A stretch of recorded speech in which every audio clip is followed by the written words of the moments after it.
યત્સંકલ્પા તપતિ તપનો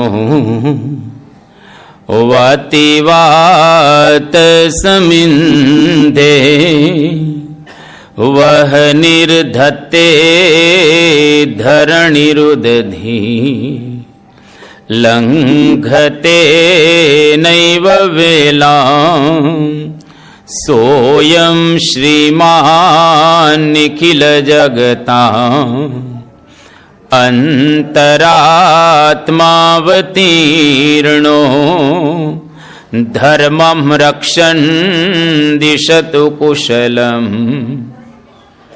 સ્વામિનારાયણો નઃ યદરોમ વિવરેલીના અંડાનામ કોટયઃ પૃથક તદક્ષરં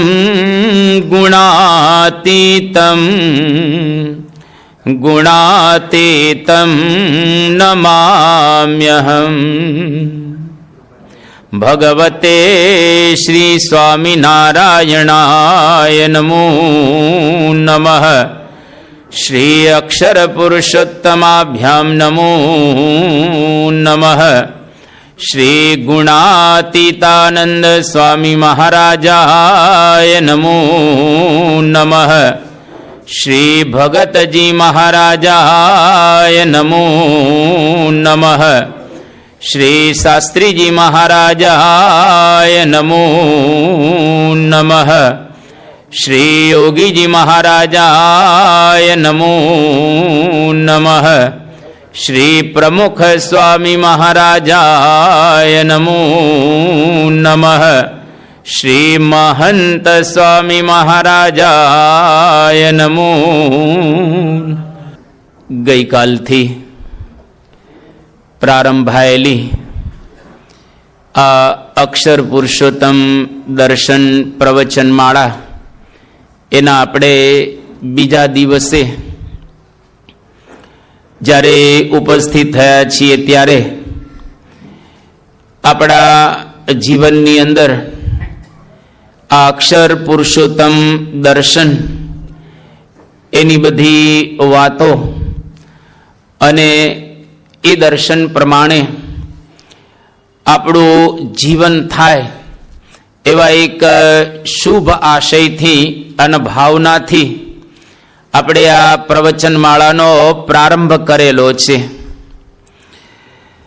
સામાન્ય રીતે દરેક હરિભક્ત વર્ષોથી સત્સંગ કરતા હોય, વર્ષોથી સંપ્રદાયનું નાનું મોટું કંઈ પણ આયોજન હોય એની અંદર સેવા આપતા હોય, પણ જો એને જ્ઞાન ન હોય, એને સંપ્રદાયનું બરાબર તત્વજ્ઞાન સમજાય નહીં, તો એ હરિભક્ત ક્યારેક કોઈક સંજોગોની અંદર પાછા પડી જતા હોય છે. ગઈકાલે આપણે આ પ્રવચનમાળાના પ્રારંભની અંદર ઘણી એવી વાતો કરેલી હતી કે આપણે બધા આ સંસારની અંદર રહીએ છીએ, એટલે સ્વાભાવિક રીતે સંસારની અંદર સુખ દુઃખ ચિંતા તણાવ આ બધું સંસારની અંદર ચાલતું હોય છે. પરંતુ એ સમગ્ર આપણો જે કાંઈ જીવનનો એક ભાગ સંપૂર્ણ શાંત થઈ જાય, કોઈ તણાવ ન રહે, કોઈ ચિંતા ન રહે, કોઈ હતાશા ન રહે, કોઈ નિરાશા ન રહે, એકદમ હંમેશને માટે આપણે શાંત બની જઈએ, આવો કંઈક ઉપાય ખરો? એ આપણે ગઈકાલે સાંજે ગઈકાલે સત્રની અંદર છેલ્લે વાત કરેલી હતી. તો ત્યાંથી જ આપણે પ્રારંભ કરીએ કે સમગ્ર ચિંતા માત્ર આપણી ટળી જાય અને આપણે બધા અતિશય સુખ્યા બની જઈએ. કોઈ પણ પ્રકારનો જીવનની અંદર તણાવ ન રહે, પછી સાધનો હોય કે ન હોય, વ્યવસ્થા હોય કે ન હોય, પરંતુ કોઈ પણ પ્રકારનું આપણા જીવનની અંદર એ પ્રમાણે તણાવયુક્ત વાતાવરણ ન રહે, આના માટે કોઈ ઉપાય? તો ગઈકાલે આપણે વાત કરેલી હતી કે અધ્યાત્મ સિવાય બીજો કોઈ ઉપાય નથી. અધ્યાત્મ જો જીવનની અંદર આવે તો તમામ ચિંતાઓથી આપણે મુક્ત બની જઈએ. અધ્યાત્મ આપણા જીવનની અંદર આવે તો કોઈ પણ પ્રકારે હતાશા કે નિરાશા રહે નહીં. પછી સાધનો હોય તોય ભલે અને ન હોય તોય ભલે, એકદમ તમે આનંદ અને આનંદમાં આખો દિવસ ઝીલતા રહો. તમામ ક્ષણો આનંદની વ્યતીત થાય. જેવો આનંદ યોગીજી મહારાજને આખો દિવસ હતો, જેવો આનંદ પરમ પૂજ્ય પ્રમુખ સ્વામી મહારાજને આખો દિવસ હતો, અને જેવો આનંદ પરમ પૂજ્ય મહંત સ્વામી મહારાજને અત્યારે છે, એક્ઝેક્ટ એવો જ આને આ દેહે, આને આ શરીરની અંદર આપણે પણ મેળવી શકીશું. એટલે અહીંયા આગળ આ પ્રવચન માળાનો એટલે જ આપણે પ્રારંભ કર્યો છે. અહીંયા આગળ આપણે પહેલા દિવસે જેવું નક્કી કર્યું છે કે વ્યવસ્થિત રીતે આપણે સમજવું છે. 15 દિવસમાં એકદમ ક્લિયર થઈ જશે આ માર્ગ આખો. પછી ચાલવું કે ન ચાલવું એ આપણી ઉપર રહેલું છે, પણ આપણને સમજાય તો વ્યવસ્થિત રીતે જવાનું છે. એ જ રીતે આપણે શરૂઆત કરી છે.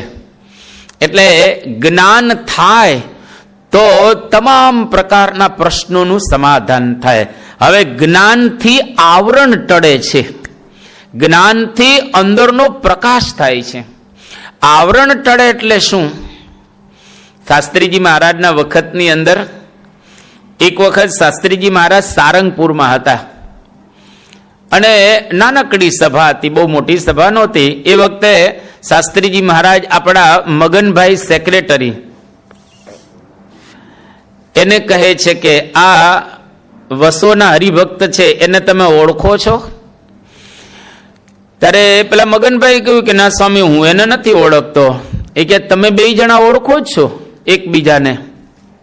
કે ના, અમે કોઈ દી મળ્યા જ નથી સ્વામી, અમે તો પહેલી વખત આ હરિભક્તને જોયા છે અને એને અમે મળીએ છીએ. તો એ વખતે શાસ્ત્રીજી મહારાજ કહ્યું કે તમે એકબીજા કાગળ લખો છો, એકબીજા વિચારોની આપ-લે કરો છો, તમે ઓળખતા નથી? આ તો મગનભાઈ વસોવાળા છે. એટલે તરત જ બે જણા ઉભા થઈ ગયા. ઓહો હો, આપણા સેક્રેટરી મગનભાઈ અને આ વસોવાળા મગનભાઈ બે ઉભા થયા અને બે એકદમ ભેટી પડ્યા. અને બે એકદમ ભેટે છે, અને વચ્ચે જે આવરણ હતું એ આવરણ ટળી ગયું. બે ઓળખતા હતા, જાણતા જ હતા, કાગળ લખતા હતા, વિચારોની આપ-લે કરતા હતા, પણ આજે પહેલી વખત એ મળ્યા અને વચ્ચેનું આવરણ એ જતું રહ્યું. શાસ્ત્રીજી મહારાજે ત્યાં સરસ વાત કરી કે જ્ઞાન થાય તો આવરણો બધા જતા રહે. એવી જ રીતે આપણને પણ જો જ્ઞાન થશે તો આવરણ જતા રહેશે. જ્ઞાન નહીં થાય તો સાંભળીને થાકી જશો તો એવા ને એવા જશું. આરબ દેશોની અંદર નીચે ઓઇલનો ખજાનો હતો. આબુધાબી, શારજહા, અજમાન, કુવૈત, ફુજેરા કે અલુ ક્વીન કે રાસલ ખૈમા કે ઓમાન, મસ્કત કે બહારીન, આ બધા જ મિડલ ઇસ્ટના જેટલા દેશો રહેલા છે, તમામ દેશોની અંદર નીચે ઓઇલ હતું, પણ કોઈને ખ્યાલ ન હતો.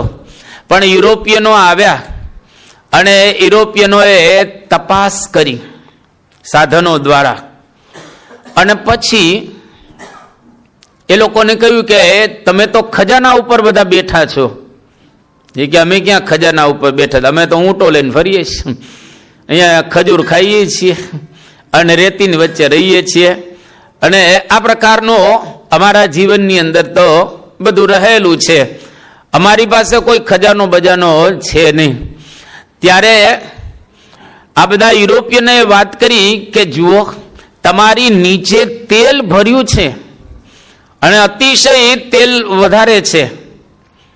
અને એ વખતે બધા મિડલ ઇસ્ટના હતા, એમને કહ્યું કે તો શું કરાય કે અમને સોંપી દો, અમે તમને કાઢી આપીશું. અને યુરોપિયનો બધા ત્યાં આગળ પ્રવૃત્ત થયા અને નીચેનો ખજાનો કાઢ્યો અને જબરજસ્ત સમૃદ્ધિ એ લોકોને ત્યાં આગળ થઈ ગઈ. એ લોકો આજે મર્સિડીઝ ગાડી ટેક્સીમાં વાપરે છે. ટેક્સીની અંદર મર્સિડીઝ ગાડી વાપરી રહેલા છે. જો હતો જ ખજાનો નીચે, પણ ખબર નહોતી. એક્ઝેક્ટ આપણું પણ એવું જ છે, ખજાનો અહીં આગળ જ છે, પણ ખબર નથી. કોઈક બતાવે તો ખબર પડે કે ઓહો આપણી પાસે હતું જ. એટલે એ બતાવવા માટે જ આ પ્રવચન માળાનો આપણે પ્રારંભ કરેલો છે. તો આ બહુ જ અગત્યનું રહેલું છે. આપણા સુરતની અંદર થોડા વર્ષો પહેલા એક સર્કસ આવેલું, ધી ગ્રેટ યુનિવર્સ સર્કસ. એમના જે મેનેજર હતા, એ મેનેજર એને મળવા માટે એક ભાઈ ગયા અને મેનેજરને મળે છે. ત્યાં બે હાથી બાંધેલા હતા, એક મદની હતું ને એક હાથી હતો. મોટો હાથી હતો ને મદની તો નાનું હતું. હવે આશ્ચર્યની વાત તો એ હતી કે જે મોટો હાથી હતો ને એને એક સાંકળ વડે બાંધેલો હતો, પણ એકદમ પાતળી સાંકળ હતી સાવ. અને જે મદની હતું ને એને જાડી સાંકળથી બાંધેલું હતું. આ ઊંધું હોવું જોઈએ ને, મોટો હાથી હોય એને જાડી સાંકળથી બાંધેલો હોવો જોઈએ, અને મદની હોય તો નાનું છે એને પાતળી સાંકળથી બાંધેલું હોવું જોઈએ, પણ હતું ઊંધું. એટલે મેનેજરને પૂછ્યું કે આવું કેમ? તો કે આ મદનિયું છે, એને ખબર નથી, નાનું છે, એટલે એ બહુ બળ કરે છે, અતિશય બળ કરે છે છોડાવવા માટે.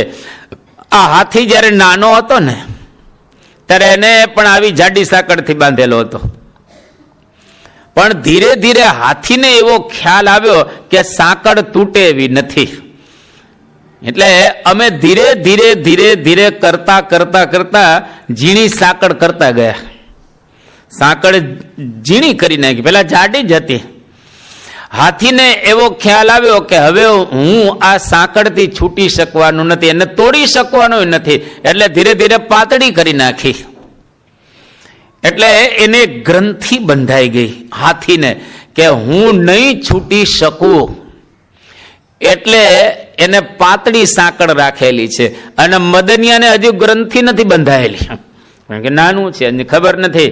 ધીરે ધીરે એને છોડવામાં આવશે તો એ ત્યાં આગળ પોતે છૂટી જશે. અને એ સાંકળ છે એ મદનિયું તોડી શકતું નથી અત્યારે, કારણ કે જાડી સાંકળ એને બાંધવામાં આવેલી છે.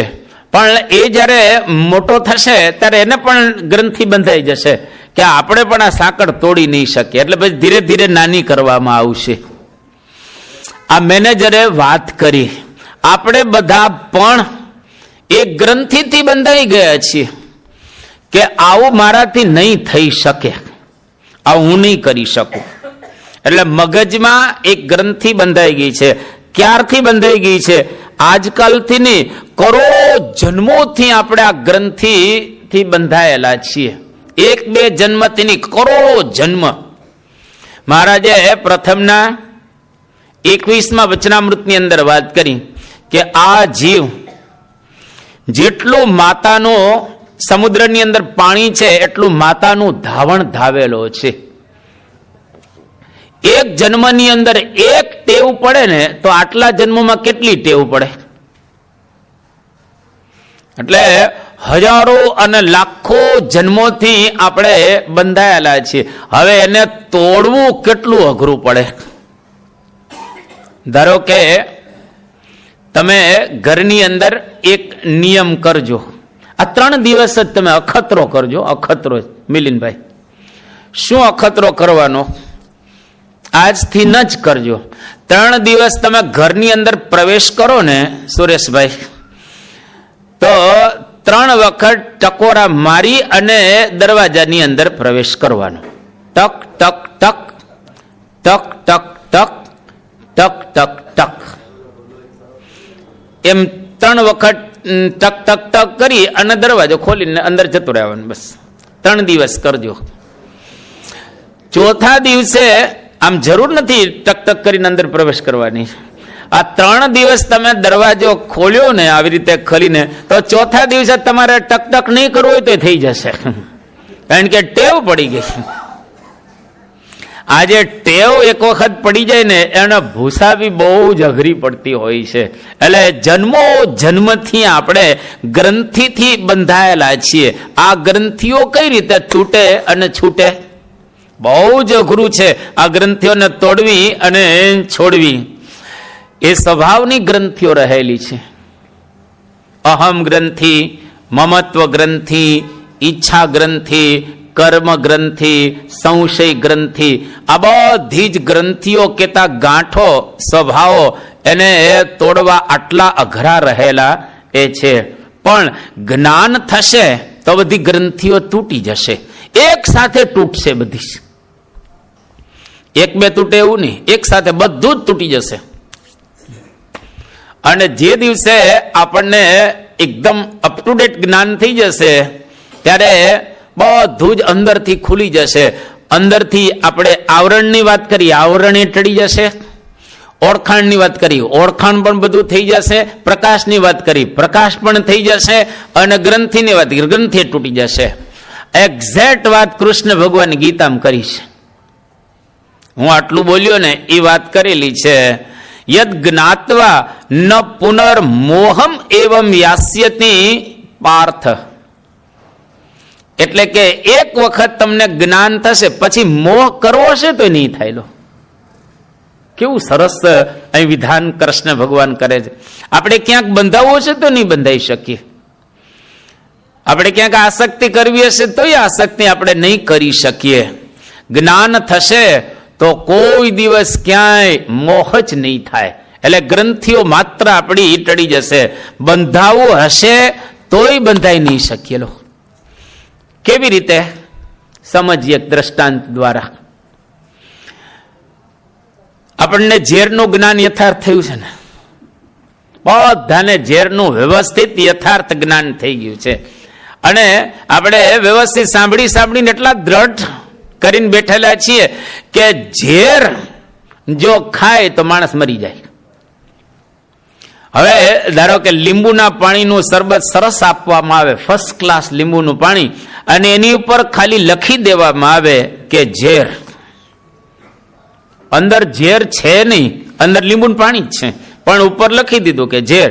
હવે એ ગ્લાસ તમને આપવામાં આવે, લાભભાઈ કે તમે વીઆઈપી હરિભક્ત છો, લો આ શરબત તમને આપવામાં આવે છે,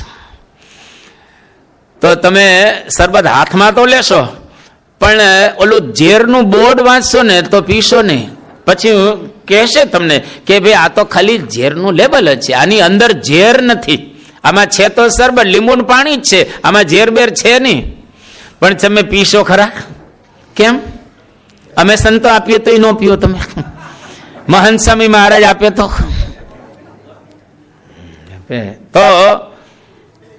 આપણે એમ મરી જશું તો કારણ કે જ્ઞાન થઈ ગયું છે આપણને કે ઝેર પીએ તો શું થાય? મરી જવાય.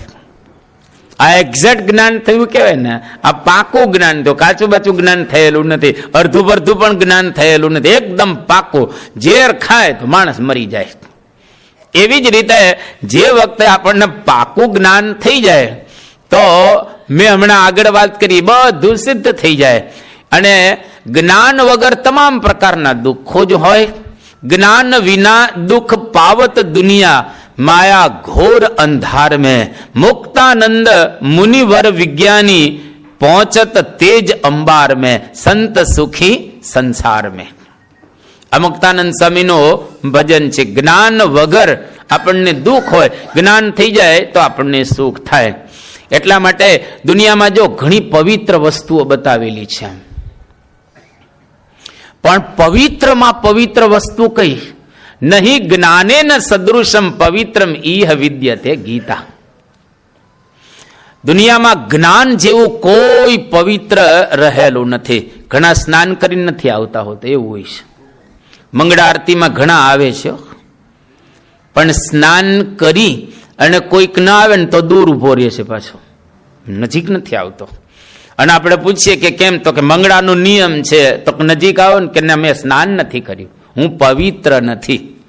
કોઈ સંડાસમાંથી બહાર આવે તો આપણે એને અડીએ નહીં સામાન્ય રીતે, કારણ કે સંડાસમાંથી બહાર આવ્યો છે, કે એ પવિત્ર નથી. તો એમાં શું થઈ ગયું? ધારો કે તમે શરીરમાંથી મળ કાઢી નાખ્યો, તો એમાં તમે શું અપવિત્ર થઈ ગયા? એમાં અપવિત્ર શું થયું? એમાં તમારું શરીર તો એનું જ છે, ક્યાં બદલાયેલું છે?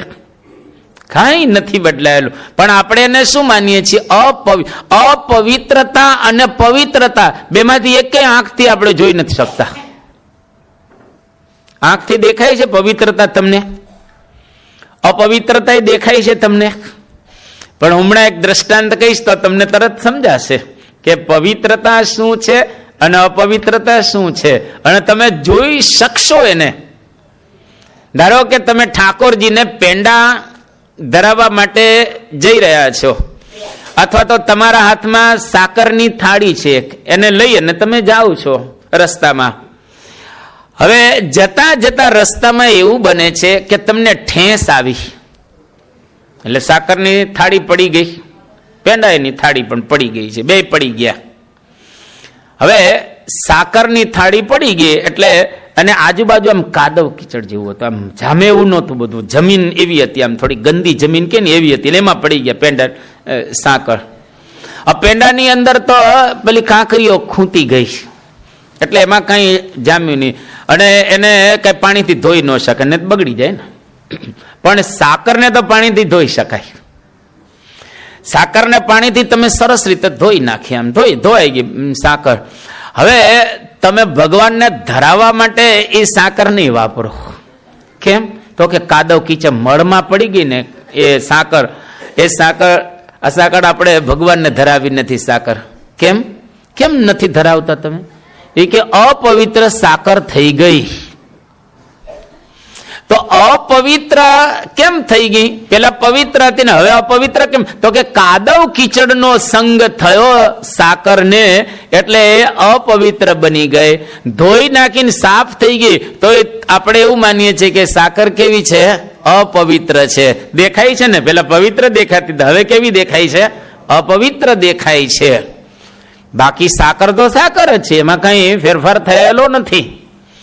એવી જ રીતે આપણને જ્યારે જ્ઞાન થશે ત્યારે આપણો જીવાત્મા પવિત્ર થઈ જશે.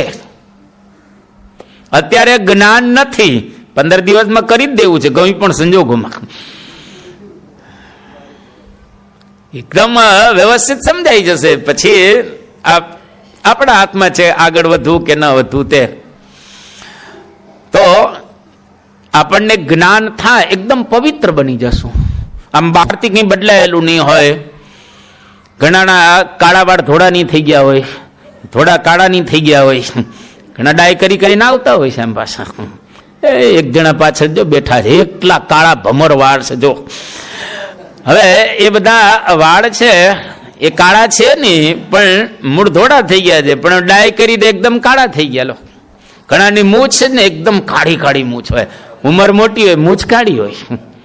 એ મૂછ કાળી નથી, એ ધોળી છે, પણ એને કાળી કરેલી છે. એટલે આ આપણને દેખાય છે વ્યવસ્થિત રીતે. તો જે દિવસે આપણને જ્ઞાન થઈ જશે એટલે અંદરથી દેખાવું શરૂ થઈ જશે. આપણને એકદમ પવિત્ર અને શુદ્ધ આપણે બની જશો. એટલે અહીંયા આગળ હવે જ્ઞાન જેવું કોઈ પવિત્ર નથી, પણ જ્ઞાન થવું અઘરું છે, અતિશય અઘરું છે. થોડાક શબ્દો તમે સાંભળજો. આખા વચનામૃતની અંદર આ બધા શબ્દો લખાયેલા છે. અતિ ગહન છે જ્ઞાન થવું, અતિ ગૂઢ છે જ્ઞાન થવું, અતિ રહસ્યમય છે જ્ઞાન થવું, અતિ સૂક્ષ્મ જ્ઞાન થવું છે અઘરું, અતિ દુર્જ્ઞેય જાણવું અતિશય દુર્જ્ઞેય છે, અતિ અગમ્ય રહેલું છે, એમાં ગમ પડે એવી નથી, અતિ કઠણ પણ જ્ઞાન થવું છે. આ બધા શબ્દો તમે વચનામૃતમાં વાંચેલા છે, સ્વામીની વાતોમાં અને સાંપ્રદાયિક ગ્રંથોની અંદર તમે આ બધાને વાંચેલા છે. હવે ઉપનિષદો આપણને શું કહે છે કે જ્ઞાન થવું કેટલું અઘરું છે. ક્ષુરસ્ય ધારા નિશિતા દુરતેયા દુર્ગમ પથસ્થદ કવયો વદંતી. અત્યારે આપણને કહેવામાં આવે કે તમે અસ્ત્રાની ધાર ઉપર થોડુંક ચાલી બતાવો. ચાલી બતાવાય? કોઈ ચાલી શકે ખરો અસ્ત્રાની ધાર ઉપર? અને ધારો કે આપણે ચાલવા જઈએ તો કેટલો સમય ચાલી શકાય? 2-5 પગે ને ત્યાં તો લોહી નીકળવા માંડે ને આમ અતિશય કઠણ પડી જાય. આગળ આપણે ચાલી ન શકે. એક્ઝેક્ટ એ જેટલું કઠણ છે એટલું જ આધ્યાત્મિક માર્ગની અંદર જ્ઞાન થવું કઠણ છે. અને છતાંય ચાલી શકાય છે અસ્ત્રાની ધાર ઉપર. આ માર્ગ અતિશય કઠણ રહેલો છે. એટલે આપણા સંતોએ કેટલા સુંદર કીર્તન હોય. સુર નર મુનિ તણી ચાંચ ખૂંચે નહીં, 14 લોકમાં એ અગમ સહુને. હજુઓ શબ્દ સુર નર મુનિ તણી ચાંચ ખૂંચે નહીં, એટલે કે દેવતાઓને પણ આ સમજાતું નથી. મૃત્યુલોકની અંદર માણસોને સમજાતું નથી, અને મોટા ઋષિઓ મુનિઓ નહીં સમજાતું નથી. આપણને આશ્ચર્ય થાય ને, દેવતાઓને નથી સમજાતું, ઋષિઓને સમજાતું નથી, તો માણસને તો આપણને એમાં આપણે તો ગ્રહસ્થ બધા છીએ ને, બધા નોકરી ધંધાની વચ્ચે રહે છે, તો કેવી રીતે આપણને આ સમજાય? જો દેવતાઓને સમજાયેલું હોત તો ઇન્દ્ર સ્વર્ગલોકમાંથી ગૌતમ ઋષિના ધર્મપત્નીની સાથે વ્યભિચાર કરવા માટે ન આવત. જો પરાશર ઋષિને સમજાયેલું હોત તો સત્યવતીની સાથે ખરાબ સંબંધ ન બાંધત. જો શૃંગી ઋષિને સમજાયેલું હોત તો એવા ખરાબ પદાર્થો ખાત નહીં. એનો મતલબ શું થયો કે એ લોકોને સમજાયેલું નથી. નારદજીને જો સમજાયું હોત તો એ પરણવાની ઈચ્છા ન રાખત. નારદજીએ પરણવાની ઈચ્છા રાખી. એનો મતલબ એવો થયો દેવતાઓ, મુનિઓ, ઋષિઓ અને આ જ્ઞાનમાં ગમ પડતી ન હતી, અથવા તો એ લોકોને સમજાયું ન હતું. અગમ્ય છે, અતિ ગૂઢ છે, અતિ કઠણ છે, અતિ રહસ્યમય પણ આ જ્ઞાન રહેલું છે. હવે એ જ્ઞાનને સવારના પોરમાં ઠંડા પોરે આપણે સમજવા બેઠા છીએ. લો, ઠંડા પોરે આપણે સમજવા બેઠેલા છીએ, અને એના માટે આ ઉદ્યત એ થયેલા છીએ. એટલે આ માર્ગ હરિનો માર્ગ છે સુરાનો, નહીં કાયરનું કામ જોને. યતો વાચો નિવર્તન્તે અપ્રાપ્ય મનસા સહ. મન સાથે વાણી જ્યાંથી પાછી વળી જાય એવી છે આ જ્ઞાનમાં. એટલે આપણે આ વખતે તો નક્કી જ કર્યું છે, એકેય દ્રષ્ટાંત જ બહુ આપવા નથી. પ્યોર જ્ઞાન વ્યવસ્થિત રીતે બરાબર જાગ્રત થઈ. સવારમાં ચા પીને જ આવજો હરખા. કોફી ભાવતી હોય કોફી પીને આવજો. ચા અથવા કોફી પીને જ વ્યવસ્થિત આવવું, આમ તાજા માજા થઈને. અને કદાચ તમને એવું લાગે ને થોડુંક, તો એકાદી ચોકલેટ મોઢામાં રાખવી. એકાદી ચોકલેટ મોઢામાં રાખે, જેથી કરીને તમે વ્યવસ્થિત રીતે ચોકલેટને મમરાવતા તમે આને સાંભળી શકો. એટલે કે જાગ્રત આપણે બરાબર રીતે રહી શકીએ. તો આવું એક અતિશય કઠણ જ્ઞાન કઈ રીતે થાય, આવરણ કઈ રીતે ટળે, શક્તિ કે પ્રકાશ કઈ રીતે આપણે કરી શકીએ? કરવું તો ચોક્કસ છે. લોયાનું 9મું વચનામૃત બરાબર સાંભળજો કાન ખોલીને. જ્ઞાન કરવું તો છે ને આપણે.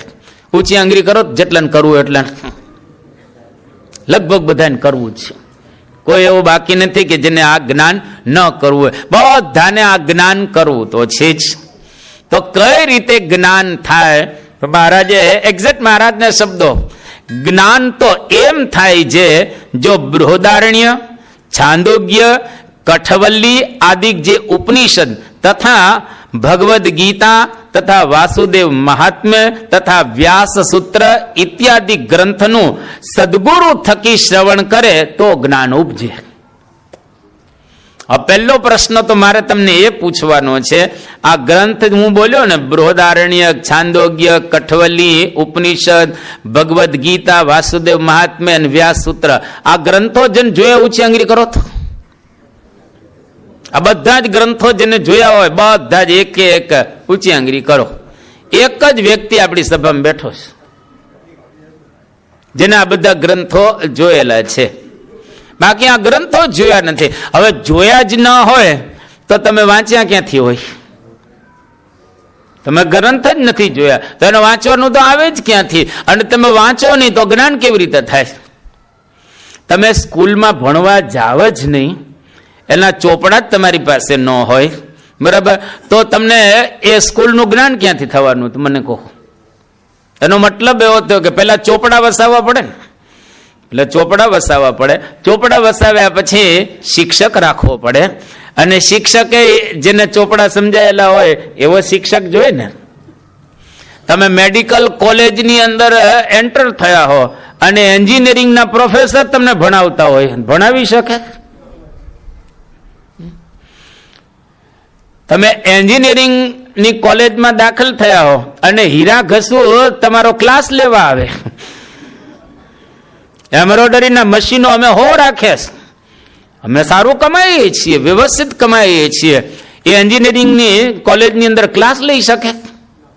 તો એનો મતલબ શું થયો કે વ્યવસ્થિત રીતે એવા પ્રોફેસર પણ જોઈએ, એવા પુસ્તકો પણ જોઈએ, એવી લાઇબ્રેરી પણ જોઈએ ને વ્યવસ્થા પણ જોઈએ, બરાબર છે ને? આ તો એકદમ અગત્યનું રહેલું છે. એટલે અહીંયા આગળ શ્રીજી મહારાજ કહે છે લોયાના 9મા વચનામૃતની અંદર કે આ બધા ગ્રંથો સદગુરુ થકી એનું જો આપણે શ્રવણ કરીએ તો જ્ઞાન ઉપજે.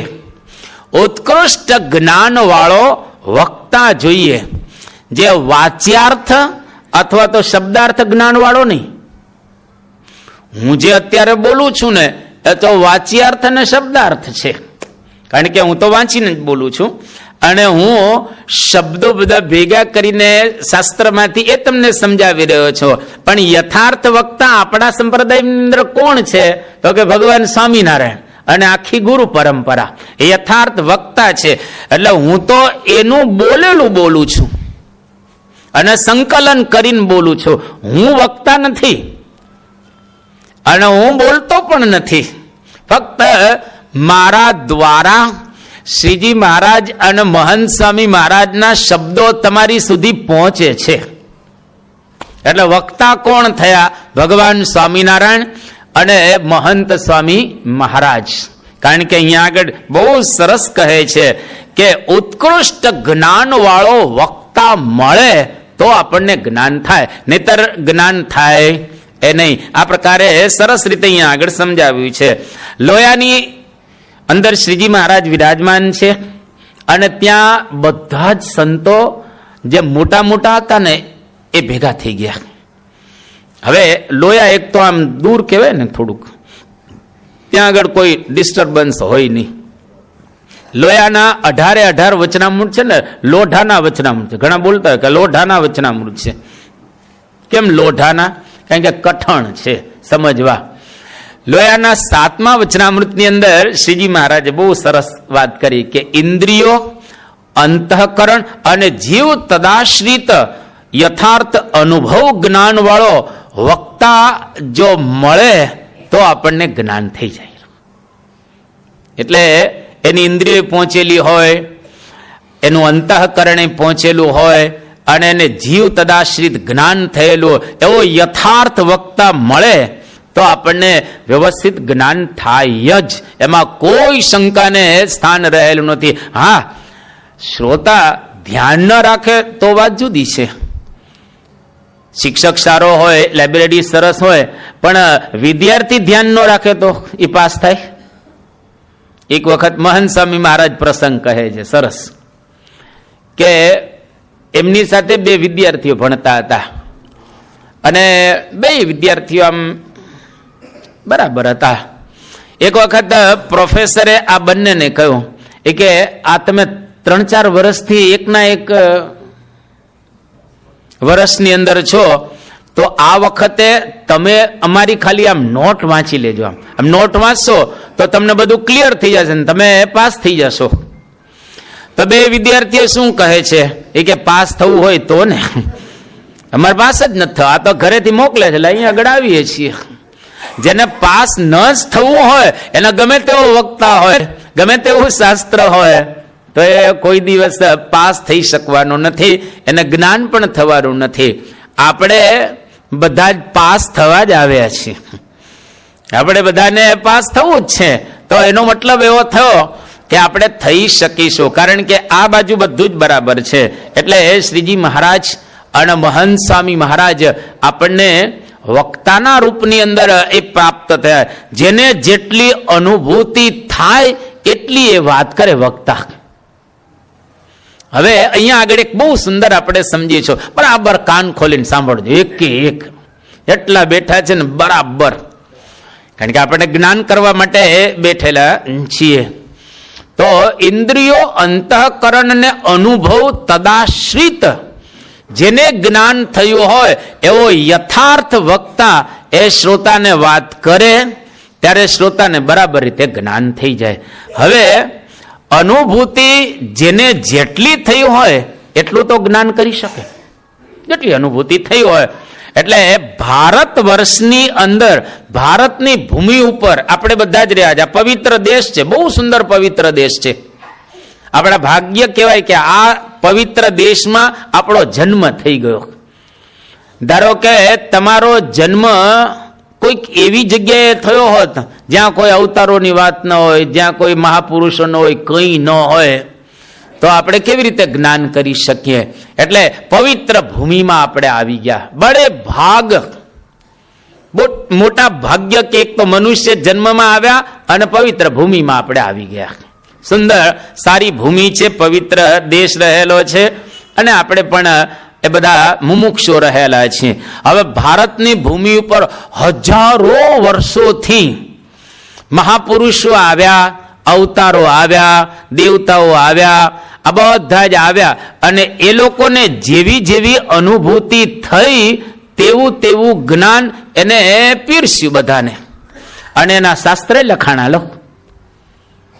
પણ યથાર્થ અનુભૂતિ ન થઈ હોય તો યથાર્થ જ્ઞાન આપી ન શકે.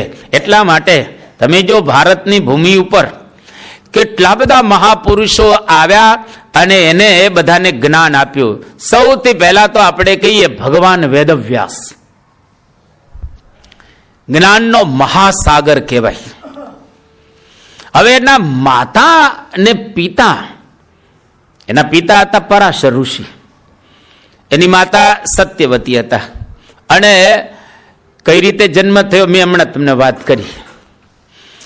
હવે વ્યાસજી એક દ્વીપ ઉપર, એક ટાપુ ઉપર ત્યાં આગળ જન્મે છે, એટલે એનું નામ દ્વૈપાયન, કાળા હતા એટલે કૃષ્ણ દ્વૈપાયન એનું નામ પાડવામાં આવ્યું. એ ભગવાન વેદવ્યાસે શાસ્ત્રો લખ્યા આપણી ભારતની ભૂમિ પર. કેટલા લખ્યા એનો બહુ વિસ્તાર નથી કરતો, કારણ કે એ પછી જરા ઊંડું થઈ જશે. પણ ભગવાન વેદવ્યાસે ઘણા લખ્યા શાસ્ત્રો. એક તો એને મહાભારત લખ્યું, બરાબર છે, અને 18 પુરાણ લખ્યા, બરાબર, ઉપપુરાણ પણ લખ્યા, અને બ્રહ્મસૂત્ર જેવો ગ્રંથ લખ્યો, અને વ્યાસ સ્મૃતિ લખી. લગભગ અતિશયોક્તિ વિના કહીએ તો 5.5 લાખ શ્લોક લખ્યા. અને આપણે બધા જ વાંચીએ છીએ, અને આખા ભારતના બધા લોકો વાંચે છે, આપણે જ વાંચીએ એવું નથી. ત્યાર પછી થયા જૈમિની ઋષિ પણ થયા આપણે. હવે વ્યાસજીએ જે શાસ્ત્ર લખીએ એ વેદાંત દર્શન કહેવાય. ત્યાર પછી જૈમિની એને પણ લખ્યું, એને પોતાની અનુભૂતિ જે કંઈ થઈ એને પણ શાસ્ત્ર લખ્યો. એ શાસ્ત્રનું નામ કયો? પૂર્વ મીમાંસા શાસ્ત્ર, પૂર્વ મીમાંસા દર્શન એને પણ આપ્યું. જેને જેટલું જ્ઞાન થયું હોય, જેને જેટલી અનુભૂતિ થઈ હોય તેટલું જ્ઞાન એના ભારતના લોકોને આપ્યું. શંકરાચાર્ય આવ્યા. એ શંકરાચાર્ય સાઉથ ઇન્ડિયાની અંદર પ્રગટ થયા હતા, સાવ કાલડી ગામમાં. આજે પણ કાલડી ગામ છે. અને શંકરાચાર્ય શંકર ભગવાનનો અવતાર કહેવાતા હતા અને બહુ હોશિયાર હતા, બુદ્ધિશાળી હતા અને દિવ્ય શક્તિવાળા હતા. 8 વર્ષની ઉંમરમાં બધું જ ભણી લે છે અને 12 વર્ષની ઉંમરે લખવાનો પ્રારંભ કરે. 16 વર્ષની ઉંમરે પૂરું થઈ ગયું લખાયેલું બધું. અને પછી 16 વર્ષ સુધી આખા ભારતમાં ફર્યા અને ફરીને બધાને જ્ઞાન આપ્યું. અને જેટલાએ એની સાથે શાસ્ત્રાર્થ કર્યો એટલે બધાને હરાવી દીધા. અને એને એક દર્શન આપ્યું. કયું દર્શન આપ્યું? યાદ રાખજો, કેવલાદ્વૈત દર્શન. ત્યાર પછી ભારતમાં કોણ આવ્યા? તો કે રામાનુજાચાર્ય આવ્યા. રામાનુજાચાર્ય 120 વર્ષ રહ્યા. બહુ સારા ભક્ત હતા અને જ્ઞાની પણ એવા જ હતા. એને એક દર્શન આપ્યું. કયું દર્શન? વિશિષ્ટાદ્વૈત દર્શન આપ્યું. એના પણ શાસ્ત્રો અત્યારે ભારતની ભૂમિ પર છે, લોકો ભણી રહેલા છે. ત્યાર પછી આવ્યા કોણ? નિમ્બાર્કાચાર્ય. એ નિમ્બાર્કાચાર્ય એ પોતે સુદર્શનનો અવતાર ગણાતા હતા અને નિમ્બાર્કાચાર્ય એક દર્શન આપ્યું. કયું દર્શન? તો કે દ્વૈતાદ્વૈત દર્શન આપ્યું. આ તમે નામ સાંભળેલા હશે પણ વાંચ્યા નહીં હોય આ દર્શન કોઈ.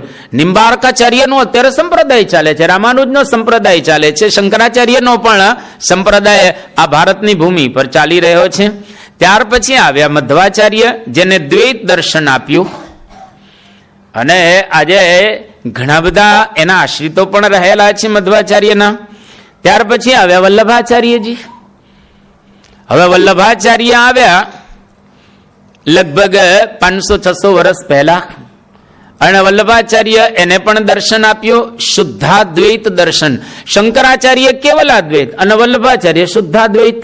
આ વાતો અને આ શબ્દો યાદ રાખજો, આપણે આગળ સમજવાના છીએ, તમને આનંદ આવશે. અને આ તો હું ખાલી નામ માત્રથી અત્યારે તમને કહી રહેલો છું. પછી એક એક વસ્તુ ખુલશે અને તમને આનંદ આવશે. અને જેને ન સમજાય ને મને મળજો, પછી હું બેઠો જઈશ મારી ઓફિસની અંદર. કોઈકને સમજવું હોય તો સમજવા પ્રેમથી આવજો તમે, અને સમય કાઢીશું તમારી માટે. કારણ કે આપણે લઈને બેઠા છીએ, પૂરું તો કરવું પડશે ને. હા, લઈને જ બેઠા છીએ. ત્યાર પછી આવા ચૈતન્ય મહાપ્રભુ. એ ચૈતન્ય મહાપ્રભુએ બંગાળની અંદર જબરજસ્ત એક આંદોલન ચલાવ્યું. કૃષ્ણ ભગવાનનો અવતાર ગણાતા હતા મહાપ્રભુ ચૈતન્ય. અને એમને પણ આ જબરજસ્ત સંપ્રદાય ચલાવ્યો. એમને પણ એક દર્શન આપ્યું. કયું? અચિંત્ય ભેદાભેદ દર્શન. ત્યાર પછી આવ્યા, ઘણા બધા આવી ગયા, એક સાથે આવ્યા, બીજા ત્રીજા વારે આવ્યા. આમ એ બધું થયો. ગૌતમ ઋષિ આવ્યા, એને એક દર્શન આપ્યો, પ્રાચીન ન્યાય દર્શન. એની હું અત્યારે તમને વાત નહીં કરું કારણ કે થોડું અઘરું છે, પણ આગળ એની વાત થોડીક આપણે સાંભળીશું. કણાદ ઋષિ આવ્યા, જે કણાદ ઋષિમાંથી પ્રેરણા લઈ અને આઇન્સ્ટાઈને પોતાની થિયરી આપી દુનિયાને. લો, ધ લો ઓફ રિલેટિવિટી. આ આઇન્સ્ટાઈને જેના દર્શનમાંથી આ સંશોધન કર્યું, અને આપણે બધા એમણે એનું દર્શન વાંચતા નથી. અમે ભણી ગયા છીએ આ વૈશેષિક દર્શન ને ન્યાય દર્શન, આ બધા દર્શનો ભણ્યા છીએ. તો જબરજસ્ત કણાદ ઋષિએ આ એક દર્શન આપ્યું. કપિલ ઋષિ આવ્યા, એને સાંખ્ય દર્શન આપ્યું. અને પતંજલિ ઋષિ આપ્યા, એને યોગ દર્શન આપ્યા. બધા આસનો કરે છે ને જુદા જુદા. જો અત્યારે તમે સુખાસનમાં બેસા છો. સુખાસન એટલે ઊંઘવાનું નહીં, ઊંઘવાનું નહીં. સુખાસન એટલે તમને એમાં સુખ મળે. કેટલા આસનો છે? 84 આસનો છે. હું તમને એક આસન હમણાં કરાવું છું, બરાબર કરજો વ્યવસ્થિત રીતે. ટટ્ટાર બેસી જાઓ બધા જ, એકદમ ટટ્ટાર બધા બેસો. સરસ ટટ્ટાર ગોઠવાઈ ગયા છો બધા વ્યવસ્થિત રીતે. હવે ટટ્ટાર બેસી અને આપણા જે શ્વાસ અને ઉચ્છ્વાસ, શ્વાસ લેવાનો અને શ્વાસ રોકવાનો અને શ્વાસ કાઢવાનો. તમે શ્વાસ લેશો ને એટલે કંઈક અંદર ભરાયેલું ને એવું લાગશે થોડુંક. પછી થોડોક સમય શ્વાસ રાખવાનો અને ત્યાર પછી પાછો શ્વાસ કાઢવાનો. આજે શ્વાસ લેવાની ગતિ અને શ્વાસ કાઢવાની ગતિ એકદમ સરખી થઈ જાય ને, આમ સરખી, અને તો તમને આમ એક શાંતિનો અનુભવ થાય, તમારું શરીર સારું રહે. એટલે પ્રાણાયામ, બીજું કઈ નહીં. હવે સુખાસનમાં આવી જાવ તમે બધા, સુખાસનની અંદર પાછા આવી જાઓ. હવે આને કહેવાય પ્રાણાયામ કરવા. એવા 84 પ્રકારના જુદા જુદા આસનો પતંજલિ ઋષિએ બતાવ્યા અને એમને એક દર્શન આપ્યું જેનું નામ છે યોગ દર્શન. એ પણ આપણા ભારત વર્ષની અંદર આપવામાં આવ્યું. આપણે ત્યાં ચારવાક થઈ ગયા. ભારત તો જુઓ, આ ભૂમિની અંદર કેવા કેવા સરસ દર્શનો, બધા વેરાયટી વાળા. ચારવાક એનું નામ બૃહસ્પતિ હતું, એને એક દર્શન આપ્યું. કેવું દર્શન આપ્યું એ હું 10 શ્લોક તમને સમજાવીશ. 10 શ્લોક ચારવાકના આપણે સાંભળીશું ભવિષ્યની અંદર. તમને ખબર પડશે કે લે આવા લોકો છે અત્યારે છે જેને સાવ સાદી ભાષામાં કેવું હોય ને તો ઈટ ડ્રિંક એન્ડ બી મેરી, ખાઓ પીઓ ને જલસા કરો, બસ. કાંઈ આત્મા બાત્મા છે નહીં, કાંઈ ઉપર સ્વર્ગ નથી, ધામે નથી, કશું કોઈ વસ્તુ નહીં, જલસા કરો બસ. આ જલસા કરનારા લોકો દુનિયાની અંદર ઓછામાં ઓછા 100 કરોડ છે. કેટલા? 100 કરોડ. જેના આદ્ય સંસ્થાપક કોણ કહેવાય? ચારવાક. ખાઓ પીઓ ને જલસા કરો બસ. મર્યા પછી કાંઈ કરવાનું નથી. મોક્ષ એટલે શું? પછી ચારવાકને તો આપણે વાતો કરું, જયારે આવશે ને વિષય ત્યારે આપણે એની વાતો. પણ આ ચારવાક થયા, એને પણ એક દર્શન આપ્યું, ચારવાક દર્શન. મહાવીર સ્વામી આવ્યા જૈનોની અંદર 2500 વર્ષ પહેલા. એમણે ભારતની અંદર જોયું તો લોકો બહુ પશુઓને મારતા હતા, બહુ મારતા હતા પશુઓને. એટલે એ જમાનાની અંદર એને અહિંસાનું પ્રવર્તન કર્યું કે ભાઈ ન પશુઓને મરાય. અને આખો એક વાદ, જેને આપણે કહીએ કર્મવાદ, એનું એને સ્થાપન કર્યું અને દર્શન આપ્યું, જૈન દર્શન. આજે પણ લગભગ ભારતમાં અને વિશ્વની અંદર બધાને ભેગા કરવામાં આવે તો 40 લાખથી વધારે જૈનો છે દેશ વિદેશની અંદર. એ તમામ મહાવીર સ્વામીને 24મા તીર્થંકર તરીકે બિરદાવે છે. અને એવા 24 તીર્થંકર એક આરામાં થાય. સૌથી પહેલા તીર્થંકર થયા વૃષભદેવ ભગવાન અને છેલ્લા તીર્થંકર થયા મહાવીર સ્વામી. એ જૈન દર્શનના આ બધા સંસ્થાપકો. એને પણ ભારતની ભૂમિ પર લોકોને જૈન દર્શન આપ્યું. 2500 વર્ષ પહેલા એ જ સમયની અંદર, બરાબર એ જ કાળ, બુદ્ધ આવ્યા. આપણા ભારતના શાસ્ત્રો પ્રમાણે બુદ્ધ ભગવાનને અવતાર ગણવામાં આવે છે. આપણા 24 જે અવતાર છે એમાં એક અવતાર બુદ્ધનો પણ છે. એ બુદ્ધ, જે ગૌતમ બુદ્ધ, સિદ્ધાર્થ એનું નામ હતું. એ સિદ્ધાર્થે 25 વર્ષની ઉંમરે લગ્ન કરેલા. એને દીકરો હતો અને પત્ની પણ હતા. બધું જ સુંદર રીતે ચાલતું હતું ઘરમાં, એકદમ કોઈ તકલીફ હતી નહીં, બધું અપ ટુ ડેટ ચાલતું હતું. પણ એને વિચાર થયો કે આમાં સુખ રહેલું નથી, એનું જીવન અત્યારે નહીં જોઈએ, એ જયારે આવશે ને ત્યારે આપણે જોશું. એનું દર્શનની વાત આવશે ને ત્યારે આપણે એને થોડુંક સમજીશું, એટલે ખબર પડશે. આ બુદ્ધ ભગવાને પણ એક દર્શન આપ્યું જેનું નામ છે બૌદ્ધ દર્શન. તો મેં તમને આટલા મહાપુરુષોની વાત કરી. આ તમામ મહાપુરુષો, ભક્તો, દેવતાઓ, અવતારો આ ભારતની ભૂમિ પર થયા, જે લોકોએ કંઈક ને કંઈક દર્શન આપ્યા અને ગ્રંથો આપ્યા, જેને આધારે આખું હિન્દુસ્તાન જુદા જુદા સંપ્રદાયો અને જુદા જુદા દર્શનોની અંદર વહેંચાયેલું છે. આજથી 250 વર્ષ પહેલા ભગવાન સ્વામિનારાયણ આવ્યા અને એ ભગવાન સ્વામિનારાયણ આવી અને એને પણ આપણને એક દર્શન આપ્યું છે. કયું દર્શન આપ્યું? અક્ષર પુરુષોત્તમ દર્શન. જોરથી બોલો, કયું દર્શન આપ્યું? અક્ષર પુરુષોત્તમ દર્શન આપ્યું. કોણે આપ્યું? ભગવાન સ્વામિનારાયણે. તો સ્વામિનારાયણ ભગવાન પણ આ ભારતની ભૂમિ પર એમ જેમાં આટલા બધા ભક્તો આવ્યા, દેવતા આવ્યા, અવતારો આવ્યા, બધા આવ્યા, એવી રીતે ભગવાન સ્વામિનારાયણ પણ 250 વર્ષ પહેલા આવ્યા અને એને પણ આપણને આ દર્શન આપ્યું, અક્ષર પુરુષોત્તમ દર્શન. પહેલા આપણે મંદિરોમાં બોર્ડ નહોતા લગાડતા, હવે લગાડીએ છીએ ને. દરેક મંદિરની અંદર તમને નીચે આમ જોવા મળશે, મૂર્તિ નીચે અક્ષર પુરુષોત્તમ દર્શન. બરાબર, બોર્ડ વાંચો છો ને બધા જ, એક મંદિરમાં આપણે આ બોર્ડ લગાડેલા છે. કેમ દરેક મંદિરમાં લગાડેલા છે? ઓકે, દરરોજ મૂર્તિના આપણે દર્શન કરીએ, એની જોડે જોડે બોર્ડના દર્શન કરીએ ને. અને બોર્ડના દર્શન કરીને આપણે શું માનીએ કે અમારું દર્શન કયું છે? અક્ષર પુરુષોત્તમ દર્શન. હવે તમને કોઈક પૂછે ને કે ભાઈ તમારું દર્શન કયો, તો જોરથી બોલવાનું કે અમારું દર્શન અક્ષર પુરુષોત્તમ દર્શન. એટલે આપણે એકદમ ફિક્સ થઈ ગયું કે આપણું દર્શન અક્ષર. કોઈએ કેવલાદ્વૈત દર્શન આપ્યો, કોઈએ શુદ્ધાદ્વૈત દર્શન આપ્યો, કોઈએ દ્વૈતાદ્વૈત દર્શન આપ્યો, કોઈ અચિંત્ય ભેદાભેદ દર્શન આપ્યો, કોઈએ સાંખ્ય દર્શન આપ્યો, કોઈ યોગ દર્શન આપ્યું. શ્રીજી મહારાજે અક્ષર પુરુષોત્તમ દર્શન આપ્યું. એટલે હવે મહારાજ આલોકની અંદર પ્રગટ થઈ અને આપણને આ દર્શન આપે છે. હવે મહારાજના પ્રાકટ્યનો હેતુ શું હતો? કેમ મહારાજ આવ્યા? શા માટે મહારાજને આવવું પડ્યું અહીંયા આગળ પૃથ્વી પર? આટલા બધા દર્શનો હતા જ અને આટલું બધું તો ભારતમાં હતો.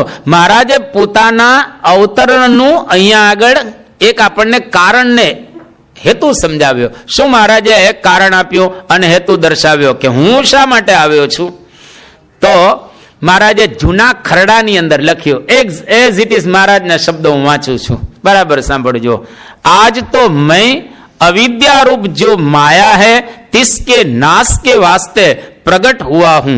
आज तो मेरा प्रयोजन यही है ज्यो अविद्या को नाश करना, जीव को ब्रह्मरूप करना. મહારાજના પ્રાકટ્યનું પ્રયોજન છે.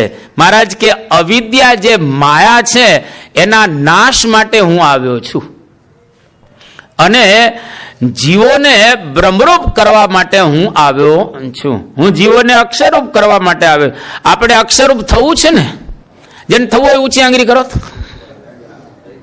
બધાને થવું છે, એક ને થવું છે. ન થાવ તો શું થાય? ન થાવ તો થાય શું? આનંદ ના આવે, મજા ના આવે. તો બધાને અક્ષરરૂપ તો ચોક્કસ થવાનું છે. બધા ઉત્સાહથી આંગળી ઊંચી કરી રહેલા છે. એટલે આપણે અક્ષરરૂપ થવું છે. એના માટે શ્રીજી મહારાજ આલોકની અંદર આવ્યા. પછી મહારાજે બીજી પણ જોડે જોડે વાત કરી કે મારે જીવને બ્રહ્મરૂપ કરવા છે. અને બીજું એક મહારાજ અહીંયા આગળ વાક્ય કહી રહ્યા છે, दूसरा अवतार है सो कार्य कारण अवतार हुआ है और मेरा यह अवतार है सो तो जीवों को ब्रह्मरूप करके आत्यंतिक मुक्ति देने के वास्ते अक्षरातीत पुरुषोत्तम जो हम वह मनुष्य जैसा बन्या हूं. કેટલું અદ્ભુત શ્રીજી મહારાજે આપણને આ વાક્ય કહ્યું ને વાત કરી. મહારાજ કે હું આવ્યો છું જીવોને બ્રહ્મરૂપ કરવા માટે અને આત્યંતિક કલ્યાણ કરવા માટે. જો આત્યંતિક એટલે શું? છેલ્લું કલ્યાણ. તેનો મતલબ કે પેલું કલ્યાણ એ હોવું જોઈએ ને. તમારો છેલ્લો નંબર છે એનો મતલબ એવો કે કોકનો પહેલો નંબર એ છે ને. તમારો ત્રીજો નંબર છે એનો મતલબ કે કોકનો બીજો નંબર પણ રહેલો છે. આત્યંતિક એટલે છેલ્લું કલ્યાણ. હવે કોઈ દિવસ આ પૃથ્વી પર આપણે આવવું ન પડે એવું કલ્યાણ કરવા માટે કોણ આવ્યા છે? શ્રીજી મહારાજ. મહારાજ એના માટે પ્રગટ થયા. આ મહારાજે પોતાના પ્રાકટ્યનો આપણને હેતુ કહ્યો. શ્રીજી મહારાજે અહીંયા આગળ આવી અને આ એક મિશન રાખ્યું છે કે મારે બધાને આત્યંતિક કલ્યાણ આપવું છે, બ્રહ્મરૂપ કરવા છે. અને મહારાજ પ્રગટ ક્યાં થયા? છપૈયા ગામની અંદર, ઉત્તર ભારતની અંદર. છપૈયાની અંદર શ્રીજી મહારાજ કેટલા વર્ષ રહે છે? 5 વર્ષ. મહારાજ છપૈયામાં 5 વર્ષ રહ્યા અને ત્યાંથી પોતે અયોધ્યાની અંદર ગયા. ત્યાં 6 વર્ષ રહ્યા અને બરાબર 11 વર્ષની મહારાજની ઉંમર થઈ એ વખતે સંસારનો પરિત્યાગ કરી અને મહારાજ આખા ભારતના અને નેપાળના તીર્થોની તીર્થયાત્રા કરવા માટે નીકળ્યા. હવે 11 વર્ષનો એક કિશોર કહીએ આપણે, અને આખા ભારત અને નેપાળની યાત્રાએ નીકળી જાય છે. અને જ્યાં જ્યાં મહારાજ ગયા ત્યાં પ્રશ્ન પૂછતા હતા. જ્યાં જ્યાં મહારાજ ગયા ત્યાં પ્રશ્ન પૂછતા હતા.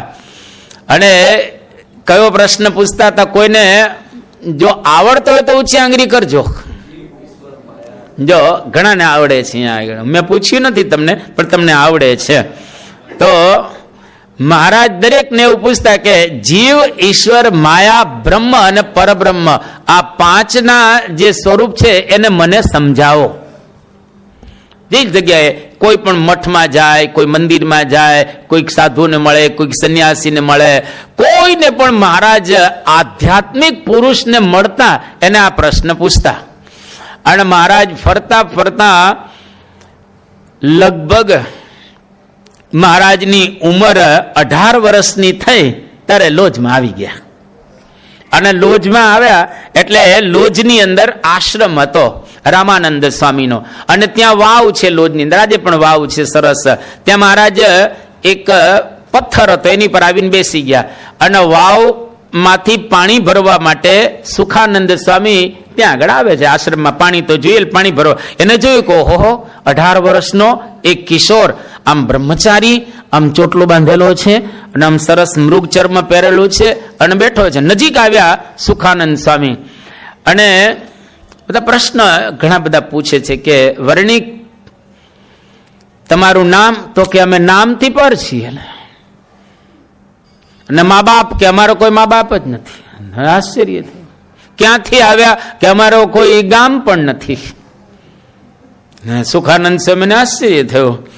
પછી ધીરે રહીને પૂછ્યું કે ભાઈ, હું તો જાણવા માટે આપને પૂછું છું. અને સુખાનંદ સ્વામીએ પૂછ્યું અને મહારાજ પછી જવાબ આપે છે. પછી મહારાજ સુખાનંદ સ્વામીને પૂછે છે કે નીલકંઠ વર્ણી, કે મને જીવ, ઈશ્વર, માયા, બ્રહ્મ અને પરબ્રહ્મ એના સ્વરૂપનું તમે જ્ઞાન કરાવો, મને સમજાવો. સુખાનંદ સ્વામી કે મને ખબર નથી, મારી પહોંચ નથી. પણ અમારા આશ્રમની અંદર મુક્તાનંદ સ્વામી રહે છે અને વરિષ્ઠ સંત છે, જ્ઞાની છે. તમે અમારા આશ્રમમાં આવો તો એ તમને બરાબર રીતે સમજાવશે.